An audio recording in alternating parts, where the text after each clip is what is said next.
গতকাল রাতে আমার প্রচণ্ড মাথা ব্যথা করে আমার কোনোভাবে ঘুম আসতেছিল না। তারপর আমি বারবার ফোন হাতে নিচ্ছিলাম আর রাখছিলাম। ঠিক ওই মুহূর্তে দেখি যে আমার ফোনে একটা SMS আসে আর তাতে লেখা ছিল ইয়েলোতে সব কালেকশনের উপরে 50% ডিসকাউন্ট। হ্যালো, আসসালামু আলাইকুম, কেমন আছেন আপনারা সবাই? আমি আলহামদুলিল্লাহ অনেক বেশি ভালো আছি। তো আমি সাথে সাথেই টেক্সট আমার বান্ধবীকে ফরওয়ার্ড করি আর সে আমাকে রিপ্লাই করে যে আমরা কালকেই যাব, তুমি রেডি হবা। তো আমার খুব একটা ইচ্ছে ছিল না, কারণ আমার হাতে এনাফ পরিমাণ টাকা ছিল না। তার 2 দিন আগেই আমি রেগুলার প্রাইসে একটা ড্রেসও কিনে ফেলি আর আমি খুব আফসোস করি যে আমি কি খুব লসে পড়ে গেলাম। আর যখন আমরা ইয়েলোতে যাই তখন গিয়ে দেখি যে কোনো কালেকশনই নাই।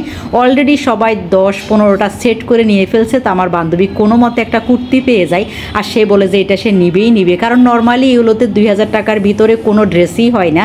তো এই ড্রেসটা সে কিনতে পারবে 1000 টাকারও কম দামে। এটা কি কম কথা? যাই হোক, আমরা ড্রেসটা কিনে ফেলি আর ঠিক সারাদিন আমাদের বাসায় আমরা 2 বান্ধবী আড্ডা দিই আর বিকেলবেলা আমরা ঠিক আবার বের হই, ঘুরে ফিরে আমরা ইয়েলোতে যাই আর গিয়ে দেখি সেম ড্রেসের এল সাইজটা আছে যেটা নর্মালি আমি পরি।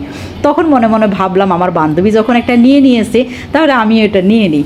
তো এই যে আমার ড্রেসটা, আমি বাসায় এসে ড্রেসটা পরি আর দেখি যে এটা আমার গায়ে একদম পারফেক্ট হয়। মানে হচ্ছে কুর্তিগুলো একটু লুজ শেপে খুব ভালো লাগে আর এটা আমার খুব পারফেক্ট হয়ে যায়।